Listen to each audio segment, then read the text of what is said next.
Qiymətləndirmə, ölçmə və dəyərləndirmə. Qiymətləndirmənin növləri məktəb daxili, milli, beynəlxalq qiymətləndirmə. Düzgün qiymətləndirmə effektiv öyrətmə və öyrənmə prosesinin əsas elementlərindən biridir. Araşdırmalara görə qiymətləndirmə şagird nailiyyətinə müsbət təsir edir. Əgər şagirdlərdə fəaliyyətləri barədə düzgün istiqamət verirsə, öyrənmə üçün aydın standartlar müəyyənləşdirilirsə, şagirdin inkişafı davamlı şəkildə aparılırsa, izlənilirsə, şagirdin ehtiyaclarını qarşılamaq naminə təlimi tənzimləyirsə, bəs qiymətləndirmə nədir? Müasir ədəbiyyatda qiymətləndirmə şagird nailiyyəti barədə informasiya toplamaq kimi tərif edilir. Qiymətləndirmə müəllimin öz fəaliyyətinin effektivliyini təhlil etməsinə, gələcək fəaliyyətini planlaşdırmasına, şagirdlərin inkişafı və təlim nailiyyətləri izləməsinə, şagirdlərin qarşıya qoyulmuş təlim nəticələrinə nə qədər çatdığını müəyyənləşdirməsinə və öz fəaliyyətini planlaşdırmasına şərait yaradır. Qiymətləndirmə təkcə şagirdə qiymət yazmaq üçün deyil, bütün sinifin inkişafını izləmək və lazım gəldikdə təlim proqramına dəyişiklik etmək ehtiyacını üzə çıxartmağa da kömək edir. Təhsil sistemində və eləcə də cəmiyyətdə qiymətləndirməyə münasibət dəyişməlidir. Qiymətləndirmə məzmun standartlarının səmərəliliyini müəyyən etməlidir. Şagird nailiyyətini etibarlı şəkildə ölçərək məlumat toplanmasını təmin etməlidir. Müəllimin fəaliyyətinin effektivliyi barədə etibarlı təsəvvür formalaşdırmalıdır. Təhsil proqramının, kurikulumlarının inkişaf perspektivini müəyyənləşdirməyə imkan verməlidir. Hazırda şagird nailiyyətinin qiymətləndirməsində ən əsas çatışmazlıq müəllim, valideyn və onların təsiri ilə şagirdin öyrənmə prosesinə deyil, son nəticəyə qiymətə maraqlı olmasıdır. Hətta bir çox hallarda valideynlər müəllimdən övladına qiymət yazılmasını tələb edir və ya övladından dərsləri barədə nəyi öyrəndiyini deyil, neçə qiymət aldığını soruşur. Belə olduqda şagirdlər qeyri-ixtiyari olaraq hansı qiyməti aldığına diqqət yetirirlər. Halbuki şagirdin həqiqi inkişafı öyrənməsi və qiymətə deyil, nəticəni əldə edənə qədər keçirdiyi proseslə və əlavə əldə etdiyi ilə ölçülür. Bu cür yanaşma tamamilə kökündən dəyişməli. Məktəb rəhbərliyi, valideynlərlə, müəllimlər, şagirdlərlə də bu istiqamətdə mütəmadi olaraq maarifləndirici seminar və iclaslar keçirməlidirlər ki, cəmiyyətdə bu dəyişiklik rahatlıqla baş versin.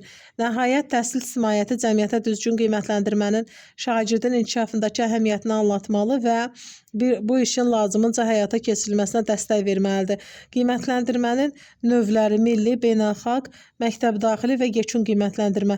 Qiymətləndirmənin məktəb daxili qiymətləndirmənin özünün də 3 növü var: diaqnostik, formativ və summativ. Summativ qiymətləndirmə özü də kiçik və böyük olmaqla 2 hissəyə ayrılır.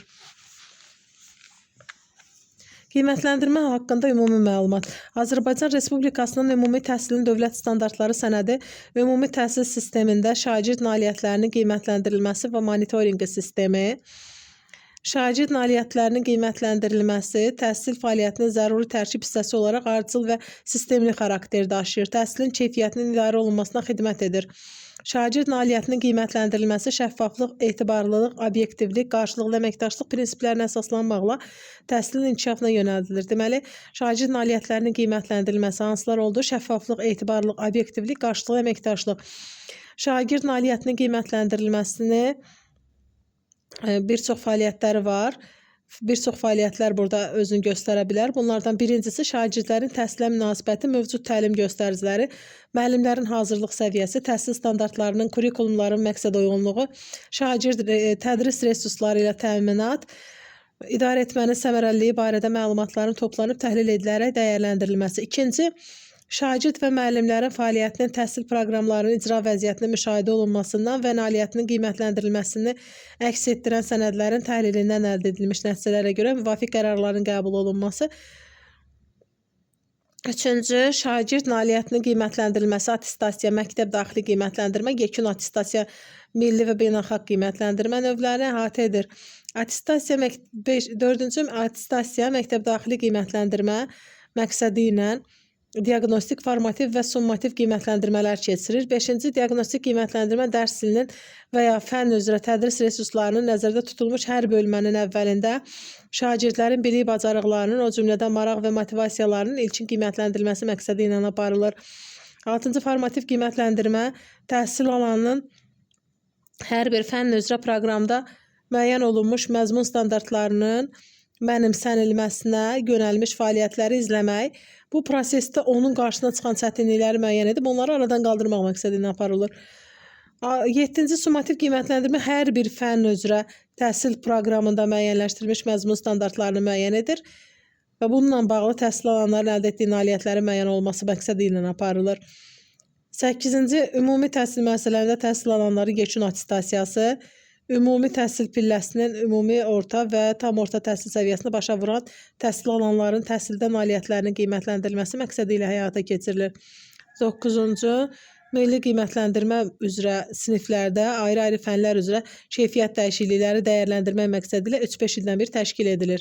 10-cu beynəlxalq qiymətləndirmə şagirdlərin təlim göstəriciləri əsasında ümumi təhsilin mövcud vəziyyəti barədə təsəvvür əldə etmək, problemi aşkara çıxardıb həll yollarını müəyyənləşdirmək, digər ölkələrlə müqayisə aparıb inkişaf perspektivini proqnozlaşdırmaq üçün 3-5 ildən bir keçirilir. Qiymətləndirmənin prinsipləri. Azərbaycan Respublikası Ümumi Təhsilin Dövlət Standartları sənədində qiymətləndirmənin şəffaflığı, etibarlılıq, obyektivlik, qarşılıqlı əməkdaşlıq kimi prinsipləri verilmişdir.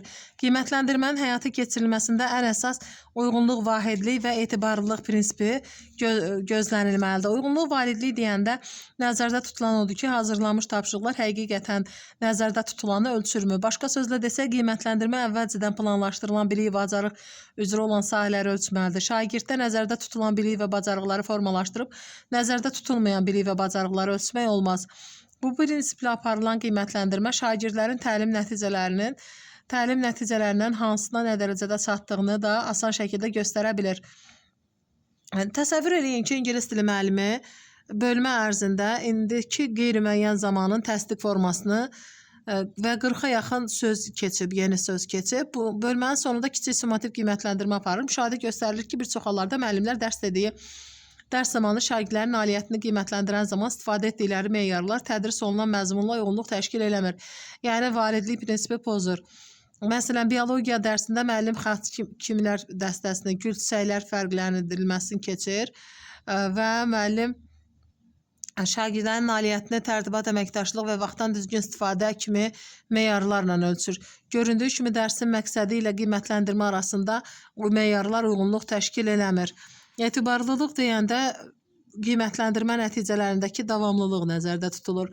Davamlılıq şagirdlərin eyni qiymətləndirmə tapşırıqlarını fərqli zamanlarda etdiyi zaman aldığı nəticələrdən maksimum dərəcədə eyniliyi hesab olunur. Məsələn, şagird noyabr ayında aldığı qiymətləndirmədən 80% nəticə toplayıbsa, fevral ayında da eyni qiymətləndirmə tapşırığını təkrar etdikdə nəticə də yenə eyni vəziyyət olmalıdır. Yəni 80%-ə yaxın olmalıdır. Kəskin fərq müşahidə edilərsə, məsələn, şagird 60% nəticə göstərərsə, deməli nəticə etibarlı deyil. Etibarlılığın başqa göstəricisi isə eyni mövzular üzrə, lakin fərqli tapşırıqlar verildiyinə şagirdin nəticəsindəki eynilik nəzərdə tutulur. Məsələn, KSQ zamanı bölmə ərzində keçmiş mövzulardan qiymətləndirmə tapşırığı edərkən 80% nəticə göstərib. Bu zaman şagird həmin bölmə ərzində keçilmiş mövzulardan, lakin əvvəlkindən fərqli qiymətləndirmə tapşırığı edəndə nəticəsi yenə də 80% ətrafında olmalıdır. Bu qiymətləndirmənin etibarlı olduğunu, əks halda isə etibarsız olduğunu göstəricisidir. Yəni, hədəflər qiymətləndirmə tapşırığında olan uyğunluq və etibarlılıq səviyyəsini göstərir. Burada da əgər qiymətləndirmə zamanı keçilən mövzularla bağlı tapşırıqlardan istifadə olunursa, deməli qiymətləndirmə uyğundur, yəni validdir. 20%-li, məsələn 20 suallıq tapşırığın onu indiki qeyri-müəyyən zamanın təsdiq formasını, onu isə yeni sözlərə əhatə edə bilər. Əsas odur ki, qiymətləndirmə tapşırığı keçilən mövzuları mümkün qədər bərabər şəkildə əhatə etsin. Əgər qiymətləndirmə zamanı verilən tapşırıqlar müəyyən hissəni keçirməyən mövzularla bağlıdırsa, deməli qiymətləndirmə validlik prinsipini pozulur. Yəni, nəyi keçibsə müəllim həmin o mövzu haqqında məlumat verməlidir, həmin o mövzu haqqında test tərtib etməlidir, yoxsa əks halda validlik prinsipi pozulur. Burada diaqnostik qiymətləndirmə. Məktəbdaxili qiymətləndirmənin növlərindən biri də diaqnostik qiymətləndirmədir. Diaqnostik qiymətləndirmə adının məna və mahiyyətindən göründüyü kimi mövcud səviyyənin ilkin mərhələdə qiymətləndirilməsidir.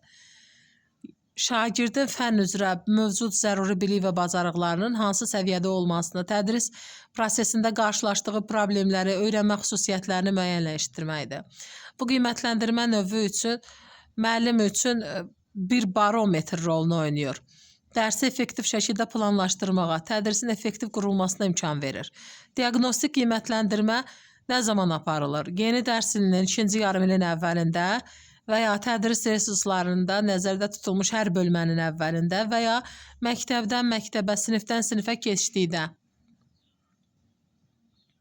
Diaqnostik qiymətləndirmənin məqsədi təlimi planlaşdırmamışdan əvvəl şagirdin bilik, bacarıq səviyyəsi ilə yanlış bildiyi məsələləri müəyyən etmək və effektiv təlimin təşkilidir. Bu qiymətləndirmə növü tədrisin fərdiləşməsinə, diferensial təlimə də imkan yaradır. Diaqnostik qiymətləndirməni effektiv aparmaqla müəllim şagirdlərin artıq mövzu ilə bağlı nə bildiklərini və nəyin öyrənilməsinə ehtiyac olduğunu müəyyənləşdirə, dəqiqləşdirə bilir.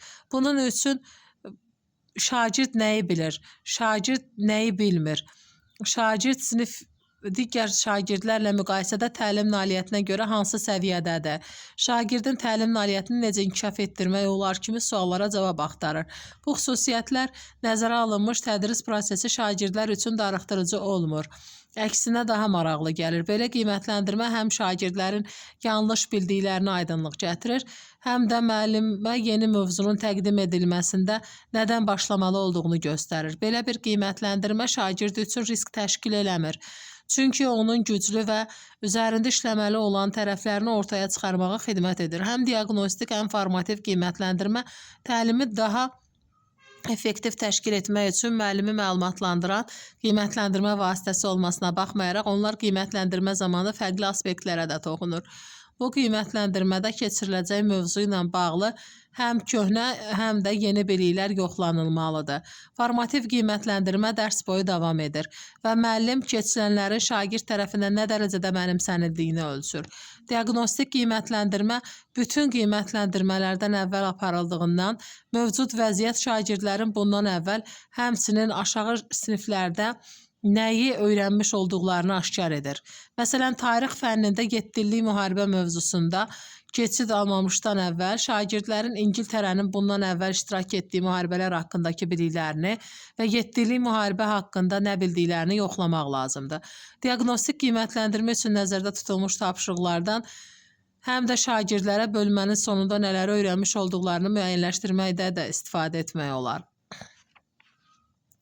Lakin sonda bu tapşırıqlardan istifadə etməyimiz diaqnostik qiymətləndirmə deyil. Bu cür istifadə başqa bir üstünlüyü də var. Şagirdlər yeni bölmə haqqında ilkin bilikləri yoxlanır və bölməni keçib mənimsəyəndən sonra eyni sorğunu təkrar işləyib nəticələrini müqayisə edirlər və beləliklə öyrənmələri özləri üçün ölçülür. Bu cür yoxlama şagirdlərə psixoloji olaraq yaxşı təsir edir. Çünki nailiyyət əldə etdikləri hissinə sahib olurlar. Diaqnostik qiymətləndirmə müəyyən bir bala və ya düzgün cavabların sayını nəzərdə tutulan bir rəqəmə, qiymətə əsaslanmır və şagirdlərin yekun qiymətləndirməsinə təsir etmir. Diaqnostik qiymətləndirməni sinifdə hansı üsullarla həyata keçirmək olar? Diaqnostik qiymətləndirmə müəllimin özünün tərtib etdiyi tədris kursu, yeni tədris vaidi və ya bölməsi öncəsi təqdim etdiyi tapşırıqlar, sinifdə aparılan sorğular, BİBÖ cədvəli, sinif müzakirəsi və s. Diaqnostik qiymətləndirmə ilə bağlı təşkilati işlərin həyata keçirilməsi tövsiyə edilir. Bu təşkilati işlər birinci, sinif rəhbəri tərəfindən hər bir şagird üçün ümumi təhsil müəssisəsində saxlanılmaq şərti ilə portfolio qovluq yaradılır və hər bir şagirdin portfoliosunda fənlərin sayı qədər fayllar qoyulur. Hər faylın üstünə hər fənnin adı yazılır. Əlavə olaraq bir faylda şagirdin sosial və ümumi fəaliyyətləri ilə bağlı nəzərdə tutulur. Hər faylda şagirdin həmin fənlə bağlı yazılı materialları qoyulur. Hər hansı fənlə bağlı faylda olanda bu fənn üzrə daha bir fayl yeni əlavə olunur. İkinci, hər bir müəllim şagirdlə bağlı ilkin müşahidələrini, meyli, maraq dairəsini haqqında rəyini, həmçinin şagirdin yazılı qeydlərini fənnə aid fayla əlavə edir. Üçüncü, sinif rəhbəri portfolionun təşkilini, saxlanılmasını və burada olan məlumatların araşdırıb təhlil edilməsini, rəhbərliyə, valideynlərə müvafiq məlumatlar verilməsini həyata keçirir. Diaqnostik qiymətləndirmədə şifahi üsulla yanaşı esse, inşa, ifadə, çalışma, açıq, qapalı tipli testlər, situasiya və tapşırıqlar yaradıcılıq və əl işləri kimi qiymətləndirmə vasitələrindən də istifadə etmək mümkündür. Formativ qiymətləndirmə. Formativ qiymətləndirmə təhsil alanının hər bir fənn üzrə təhsil proqramında müəyyənləşdirilmiş məzmun standartlarının mənimsənilməsinə yönəlmiş fəaliyyətlərini izləmək, bu prosesdə onun qarşısına çıxan çətinlikləri müəyyən edib onları aradan qaldırmaq məqsədi ilə aparılır. Başqa sözlə, formativ qiymətləndirmə şagirddən şifahi və yaxud yazılı cavab alıb, bu məlumatı düzgün şərh edərək şagirdin təlim səviyyəsini müəyyənləşdirmək, onu irəliyə aparmaq və bunu ən yaxşı şəkildə necə etməyə qərar vermək prosesidir. Formativ qiymətləndirmə şagird nailiyyətinin monitorinqi vasitəsilə tədrisin düzgün istiqamətləndirilməsinə xidmət edir. Müəllim formativ qiymətləndirmə vasitəsilə tədris prosesini tənzimləyir. Şagirdlər tərəfindən məzmunun mənimsənilməsinə kömək edir. Formativ qiymətləndirmə zamanı tapşırıq vermə və şahidi üsulundan istifadə olunur. Formativ qiymətləndirmə əsasən şagirdin hədəfi nədir? Nəyi şagird yaxşı öyrənəcək? Şagirdin mövcud vəziyyəti necədir? Yəni, hal-hazırda öyrənməli olduğu məsələdən nə qədər xəbərdardır? Şagird məqsədinə necə çata bilər? Yəni, nəyi etməlidir ki, hədəfə çatsın kimi suallara cavab tapır. Formativ qiymətləndirmənin vacib xüsusiyyətləri var. Birinci vacib xüsusiyyəti təlim nəticələrinə uyğunluq. İkinci, qiymətləndirmə meyarlarının olması. Üçüncü, effektiv əks-əlaqə rəy. Dördüncü, davamlı müşahidənin aparılması. Effektiv əks-əlaqə və rəy nədir? Formativ qiymətləndirmə zamanı vacib məqamlardan biri də şagirdlərə verilən rəylərdir. Əks əlaqə rəy nəyə bərabərdir? Şagird necə fəaliyyət göstərib və şagird hansı fəaliyyəti, hansı daha yaxşı nəticə, necə fəaliyyət göstərə bilər? Nəzərdə saxlayaq ki, formativ qiymətləndirmə öyrənmə prosesinin əsasını təşkil etməklə şagirdi irəliyə aparan, qoyulmuş məqsədə çatmaqda ona kömək edən bir prosesdir. Bu prosesin uğurlu olmasına şərtləndirilən əsas amil isə şagirdlərdə effektiv əks əlaqənin qurulması, yəni rəyin verilməsidir. Əks əlaqə məsləhət vermək, tərifləmək, qiymət vermək demək deyil. Əks əlaqə şagirdə məqsədə çatmaq üçün gördüyü işin gedişatı, həmçinin etdiyi cəhdlər haqqında verilən məlumatdır. Rəy vermək əks əlaqə müəllimə şagirdlə şagird arasında olan iki tərəfli informasiya mübadiləsidir. Nəinki şagirdlər, hər bir insan yeni bilik və bacarıqlar öyrənən zaman mütləq işinin necə getdiyini, nəyi düz edib etmədiyi barədə informasiya almaq istəyir. Verilən rəylər keçmişə deyil, nəyi necə etməli olduğunu ehtiva edəcək, gələcəyə yönəlməlidir. Şagirdlərə rəyin verilməsi onlara təkcə səhv etdiklərini bildirməkdən ibarət olmayan elə bir dialoqun qurulmasıdır ki, burada şagirdlərin işi müzakirə olur və onun gələcək fəaliyyətinə müsbət təsir göstərir. Məsələn, bir neçə nümunəyə baxaq. Elastiklik qüvvəsinə aid tapşırıqların çoxsunu səhv etmirsən, gərək diqqətlə işləyərdin. Bu, keçmişə yönəlik bir rəydir. Yəni, verilməsi doğru deyil. Amma gələcəyə yönəlik rəy necə olmalıdır? Eyni bu cür. Eyni bu mövzuda gələcəyə yönəlik rəy necə olmalıdır? Elastiklik qüvvəsinə aid tapşırıqların 4-ünü düz həll etmirsən, bu yaxşıdır. Səhv etdiklərini isə düsturdan diqqətlə istifadə etməklə yenidən həll et. Rəyin verilməsində əsas vacib amil isə rəyin şagirdin emosiyalarına deyil, idraki fəaliyyətinə yönəlmiş olmasıdır. Emosiyalara yönəlik rəy belə olur. Afərin, sən çox ağıllısan, ona görə tapşırıq rahatlıqla əldə bildin. Amma idraki fəaliyyətə yönəlik rəy isə tapşırıq zamanı anlayışları düzgün təhlil etməyə yüksək dəyərləndirirəm. Burada da müəllim-şagird dialoqu zamanı verilən rəyin hazırki vəziyyətinə uyğundur. Onun gələcək nailiyyətinə yönəlib. Rəyin məqsədi məhz qoyulmuş hədəfə çatmaq olmalıdır. Şagirdin, yəni hazırki fəaliyyəti, şagirdin gələcək nailiyyəti və müəllim-şagird dialoqu. Rəy ümumiyyətlə müəllim-şagird dialoqudur. Rəy şagirdin hazırki fəaliyyətinə verilməlidir və rəyin təsir etdiyi, təsir məqsədi şagirdin gələcək nailiyyətidir. Rəyi effektiv edən xüsusiyyətlər nələrdir? Mümkün qədər spesifik olması, mümkün qədər vaxtında rəy verilməsi, şagirdin nailiyyətini təlim məqsədi baxımından dəyərləndirmək, rəyi şagirdlərə həssaslıqla çatdırmaq. Mümkün qədər spesifik olmaq. Spesifik deyəndə, yəni şagird haqqında informasiyanı ona ümumi olaraq deyil, dəqiq aspektləri vurğulayaraq çatdırmaqdır. Müşahidələrimiz göstərir ki, müəllimlər bir sıra hallarda rəy bildirərkən bildiklərini ümumi şəkildə ifadə edirlər. Sən yaxşı işləmsən kimi rəy konkret olaraq nəyi doğru nəyi doğru etdiyini göstərmir. Eynilə hələ ki lazımi səviyyədə deyilsən formada verilən rəy də konkret olaraq nəyi düz etmədiyini və lazımi səviyyədə çatmaq üçün nə etməli olduğunu demir. Buna görə də tədqiqatçılar deyir ki, şagirdə rəy verərkən nəyi doğru etdiyini, nəyin üzərində işləyib işləməli olmadığını ona dəqiq bildirmək lazımdır. Şagirdin hər hansı bir fəaliyyətdə inkişafını qeyd ediriksə, bu inkişafa çatmaq üçün nəyi əvvəlkindən fərqli şəkildə etdiyini də vurğulamalıyıq.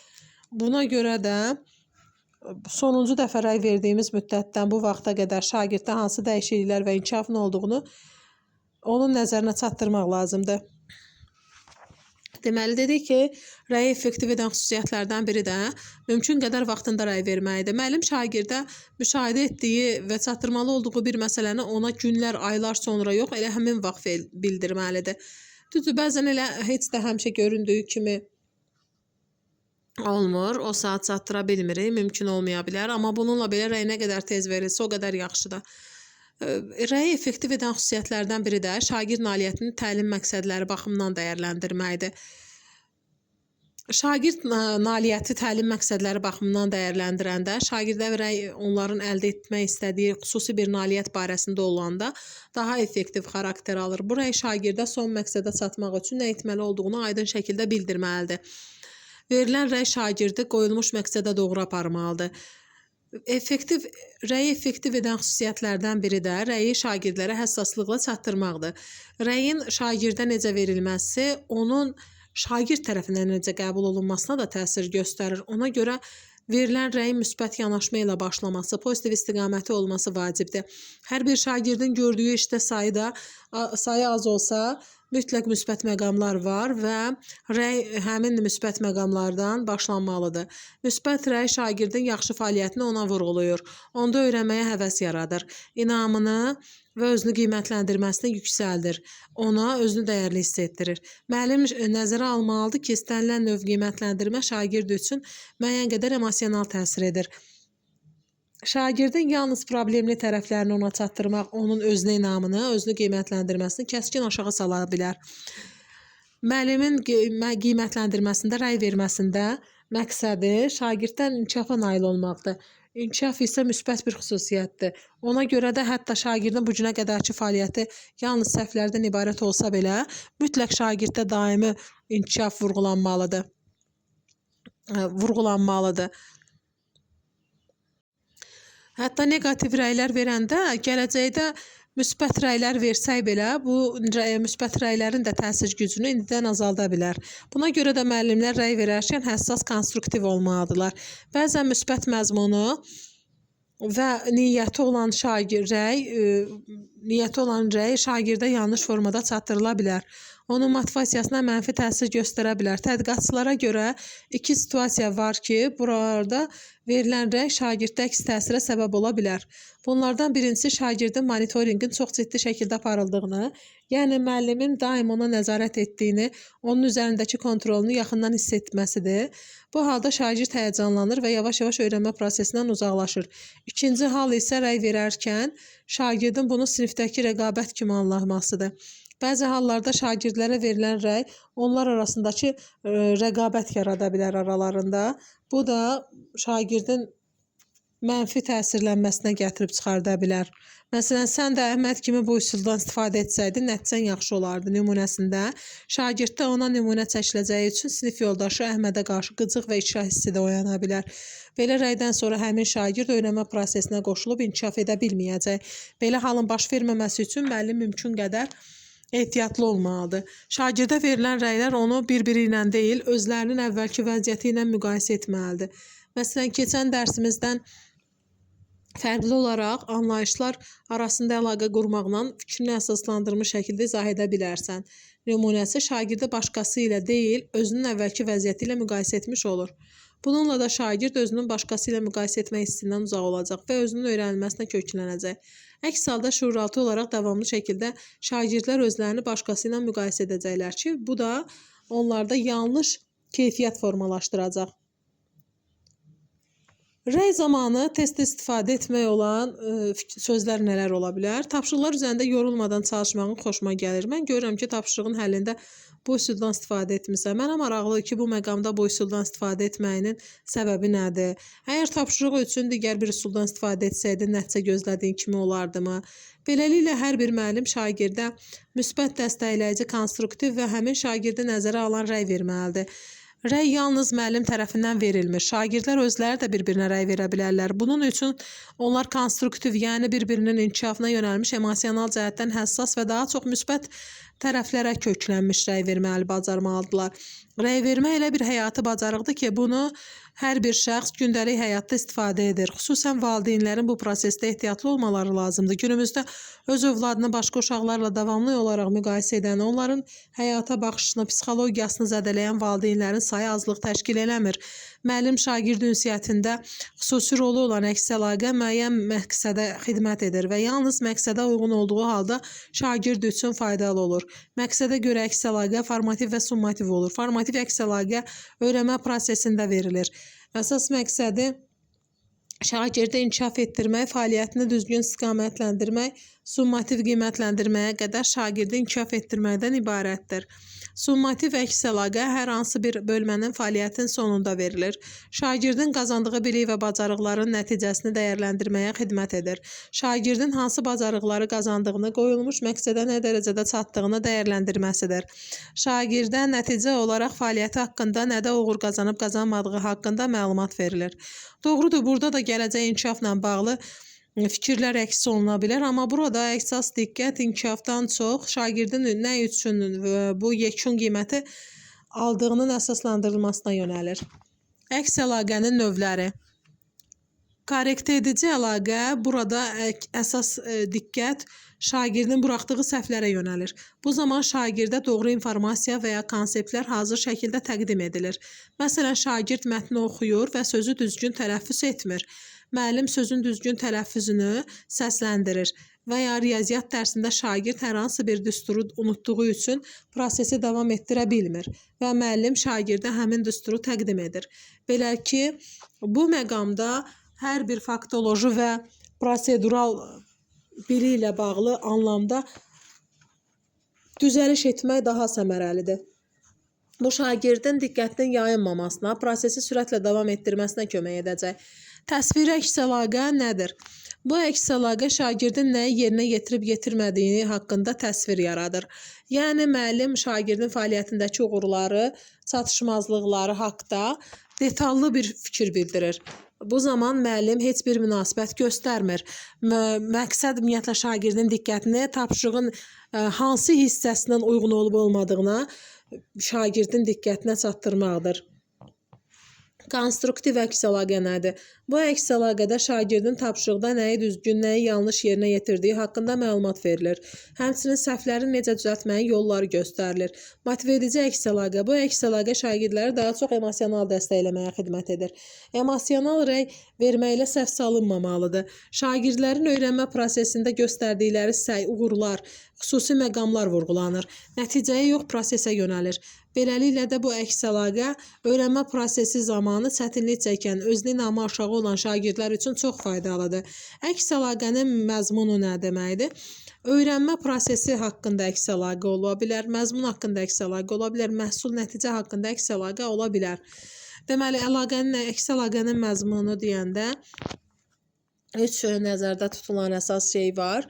Bunlardan birincisi öyrənmə prosesi haqqında əks əlaqədir. Bu əks əlaqə şagirdin öyrənmə prosesinə, yəni şagirdin öyrənmə strategiyasına, metodlarına fokuslanır. Məqsədi şagirdin özünün problem həll etmə və öyrənmə prosesinin yaxşılaşdırılmasına nail olmaqdır. Proses haqqında verilən əks əlaqə konstruktiv, təsviri, motivedici, korrekt edici ola bilər. Məzmun haqqında əks əlaqə. Bu əks əlaqə fənnin məzmunu ilə bağlı olur. Şagirdin təqdim etdiyi tapşırığın məzmununa yönəlir. Materialın dəqiqliyi, aktuallığı, dərinliyi haqqında informasiya verir. Məzmun haqqında verilən əks əlaqə konstruktiv, təsviri, korrekt edici ola bilər. Məhsul, nəticə haqqında əks əlaqə. Burada əsas diqqət şagirdin gördüyü işin nəticəsinə yönəlib. Burada tapşırığın nəticə olaraq tamlığı, keyfiyyəti qorunur və həmçinin qoyulan meyar və tələblərə uyğunluğu haqqında məlumat verilir. Məhsul, nəticə haqqında verilən əks əlaqə adətən summativ olur. Summativ yekunlaşdırıcı olur. Əks əlaqə müxtəlif məzmunlu və məqsədli olur. Ona görə də yalnız o əks əlaqə effektiv hesab edilir ki, şagird üçün faydalı olsun. Şagirdə fəaliyyətləri, nailiyyətləri haqqında, onun öyrənməsi haqqında düzgün informasiya versin. Şagirdi emosional cəhətdən dəstəkləsin. Müəllimlər təqdim edilən əks əlaqə növlərinin kombinasiyasından istifadə edə bilərlər.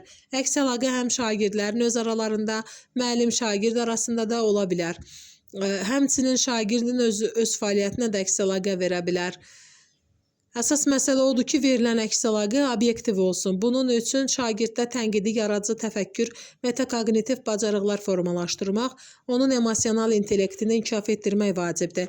Əks əlaqə şagirdin yalnız akademik fəaliyyətinə deyil, onun davranışına, sosial bacarıqlarına, ünsiyyətinə əsaslanır. Bunun üçün də müəllimin müşahidə bacarığı yüksək olmalıdır. Davamlı müşahidənin aparılması. Bəli, biz dedik ki, formativ qiymətləndirmənin vacib xüsusiyyətləri var. Təlim nəticələrinə uyğun olmalıdır, qiymətləndirmə meyarları olmalıdır, effektiv əks əlaqə olmalıdır və davamlı müşahidə aparılmalıdır. Biz effektiv əks əlaqədən danışdıq, amma davamlı müşahidədən danışmadıq. Davamlı müşahidə prosesi sinifdə gedən bütün proseslərin, o cümlədən qiymətləndirmənin ayrılması hissəsidir. Formativ qiymətləndirmədə müşahidənin rolu var. Çünki bu məhz bu zaman şagirdlərin anlamasını ölçməyə, təlim ehtiyaclarını, fəaliyyətlərini dəyərləndirməyə, onların inkişaf etdirməyə imkan olur. Formativ qiymətləndirmədə müşahidənin səmərəli aparılması üçün bir neçə açar məqamı diqqətdə saxlamaq lazımdır.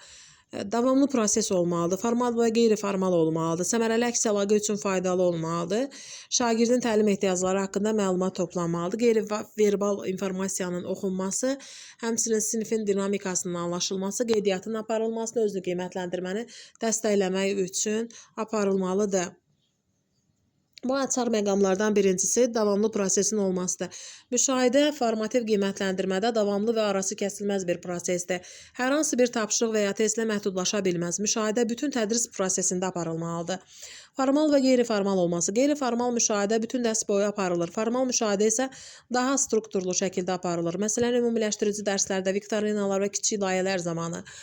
Səmərəli əks əlaqə üçün faydası. Müşahidə zamanı şagirdin fəaliyyəti haqqında informasiya toplanır. Müşahidə zamanı toplanan informasiya şagirdə verilən əks əlaqədə istifadə olunur. Şagirdin təlim ehtiyacları haqqında məlumatın toplanması. Müşahidə həmçinin şagirdlərin öyrənmək üçün fərdi xüsusiyyətlərini müəyyənləşdirməyə xidmət edir.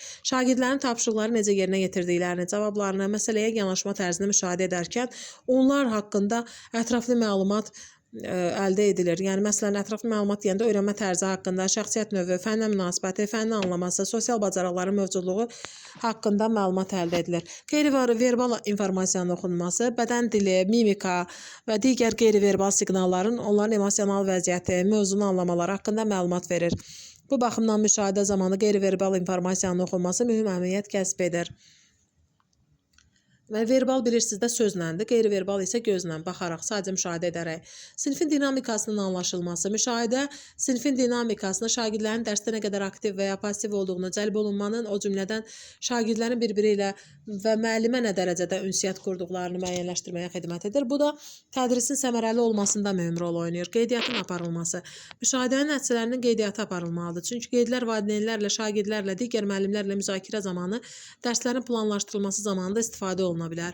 Qiymətləndirmə, özünü qiymətləndirməni dəstəkləmək üçün aparıla bilər. Şagirdlərin özünü qiymətləndirmələrini dəstəkləmək, onları özünü qiymətləndirmə haqqında düşünməyə sövq etməyə, bununla da öz bilik və bacarıqları haqqında məlumat toplamaq üçün yönəltməyə xidmət edir. Ümumiyyətlə, formativ qiymətləndirmə zamanı müşahidə sinifdə şagird yönünü dəstəkləyici mühitin yaradılmasına xidmət edir. Həmçinin müəllimə metodikasını, strategiyalarını şagirdlərin tələblərinə uyğunlaşdırmasına şərait yaradır. Formativ qiymətləndirmə zamanı hansı vasitələrdən istifadə oluna bilər? Birincisi, sual-cavab və sinif müzakirələri, yoldaş qiymətləndirməsi və özünü qiymətləndirmə, şagirdlərin sual verməsi, yazması, doğru-yanlış fikirlər, çıxış bileti, bibo və qrafiklər, rubriklər, qısa ümumiləşdirmə, işıq for, düşün, paylaş, bölüş strategiyasından, şagird jurnalı, 3-2-1 üsulundan istifadə oluna bilər. Bir neçəsinə baxaq bunlar haqqında. Formativ qiymətləndirmə zamanı istifadə olunan vasitələr nələr oldu? Birinci sual-cavabda bildiyimiz kimi dərsdə müəllim danışığının əsas hissəsini suallar təşkil edir. Sualları təsnif edərkən onlar açıq və qapalı olmaqla iki yerə ayrılır. Qapalı suallar bir cavabı olan tək bir söz, qısa ifadələr, hə, yox cavabı olan suallardır.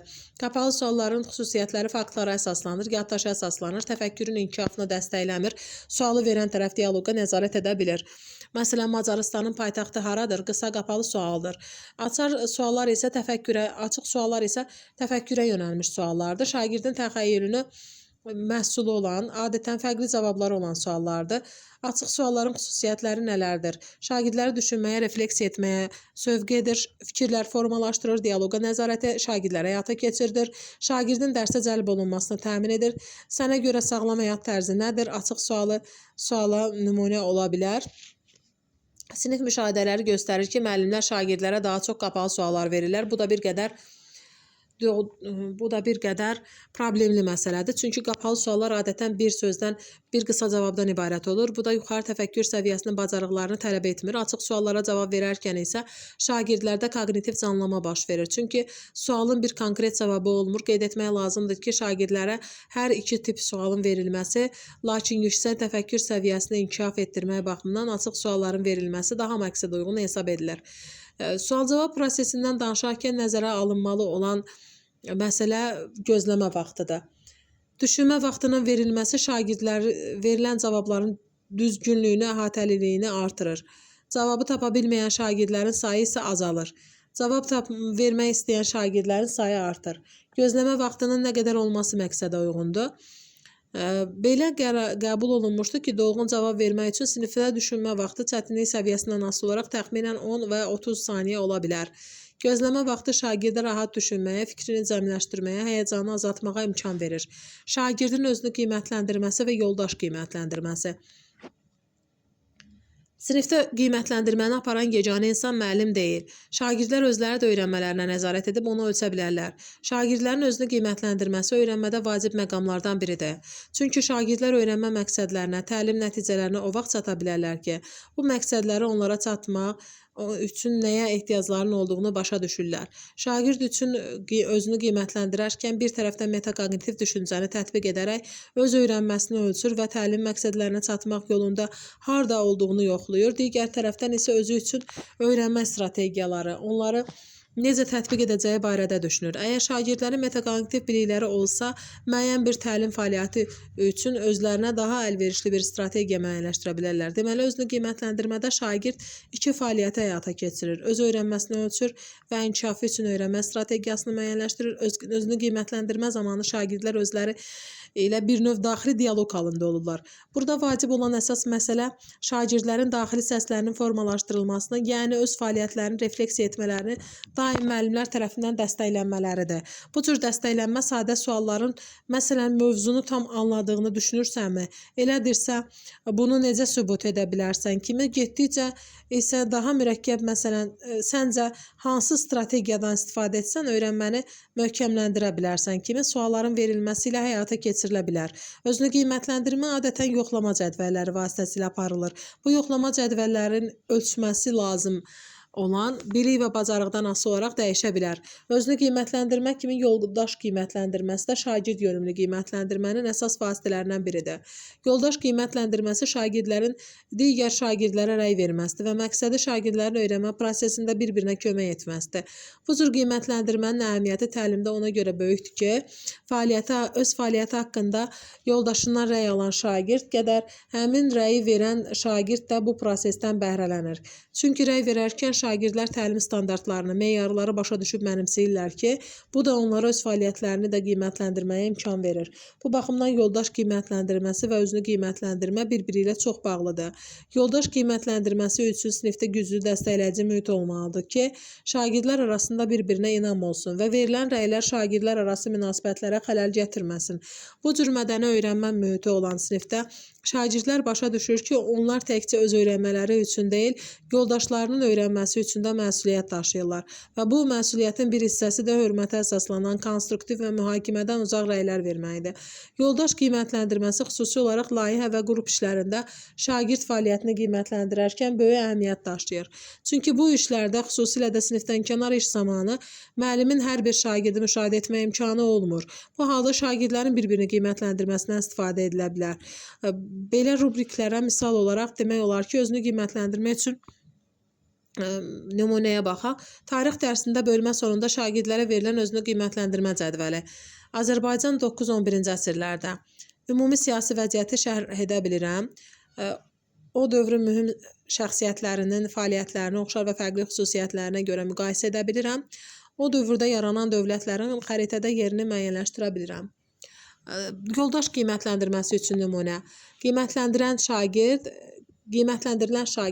və tarix qeyd olunur, sinif tarix qeyd olunur, meyarlar verilir. Qrup yığıncaqlarında vaxtında iştirak etdi, qrup müzakirələrində aktiv iştirak etdi, payına düşən işi vaxtında və tam gördü, qrup iştirakçıları ilə yaxşı yola getdi, ümumilikdə qrup üçün faydalı oldu. Bununla bağlı qiymətləndirən şagird razıyam, razı deyiləm hissələrinə işarələr qoyaraq qiymətləndirmə apara bilər.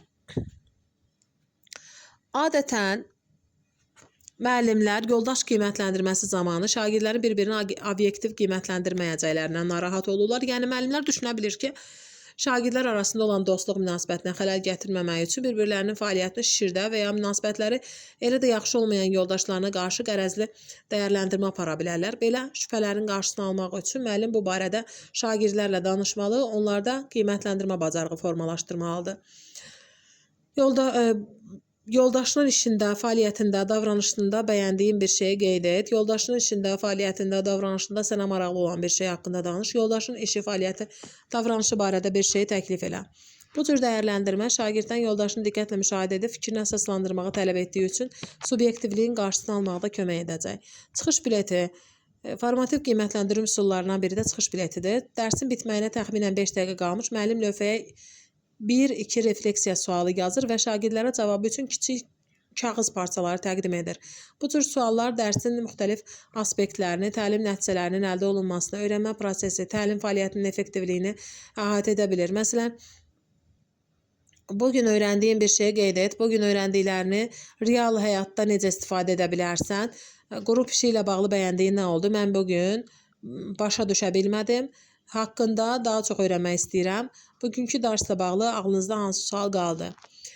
Şagirdlər cavablarını kağıza yazandan sonra müəllim onları yığır, təhlil edir və təlimdə müvafiq dəyişikliklər edir. Çıxış biletlərinin qiymətləndirmə baxımından əhəmiyyətini belə ümumiləşdirə bilərik. Müəllimlərlə şagirdlərin keçirilmiş mövzu və ya dərsi nə dərəcədə yaxşı mənimsədiklərini qeyri-formal ölçmə imkanı verir. Şagirdlərə öyrəndiklərini refleksiya etmə imkanı verir. Şagirdlərə yeni informasiya ilə bağlı nə düşündüklərini ifadə etməyə imkan yaradır. Şagirdlərə tənqidi düşüncə qabiliyyətini tətbiq etmə imkanı yaradır. Rubriklər. Qiymətləndirmə aparmaq üçün xüsusi meyarları olan bələdçi rolunu oynayan qiymətləndirmə cədvəli nəzərdə tutulur. Rubriklərin əsas məqsədi şagird fəaliyyətini dəyərləndirmək və inkişaf etdirməkdir. Bu meyarlar adətən şagird fəaliyyətinin keyfiyyətini səviyyələr üzrə təsvir edir. Rubrik 3 əsas hissədən ibarətdir. Meyar, keyfiyyət səviyyəsi, meyarlara müvafiq keyfiyyət səviyyəsinin təsviri. Meyarlar şagirddə nəyin qiymətləndiriləcəyini müəyyənləşdirir. Bu meyarların dərsin məqsədinə uyğun olması mütləqdir. Keyfiyyət səviyyəsi.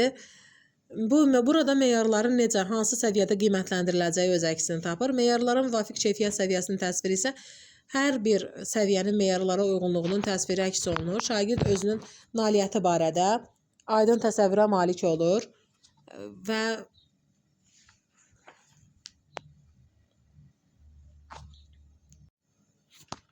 rubriklər tərtibatına görə iki növə ayrılır. Analitik və holistik rubrik. Analitik rubrik hər bir fəaliyyəti hər bir meyara görə ayrı-ayrı qiymətləndirir. Hər bir fəaliyyəti meyara görə ayrı-ayrı qiymətləndirir.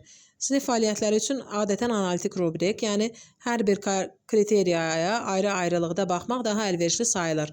Çünki şagirdlər fəaliyyətlərin hansı aspektlərinə, hansı diqqəti ayırmalı olduqlarını öyrənirlər. Holistik rubrik isə bütün meyarları eyni anda tətbiq edərək işi ümumi bir mühakimə əsasında qiymətləndirir.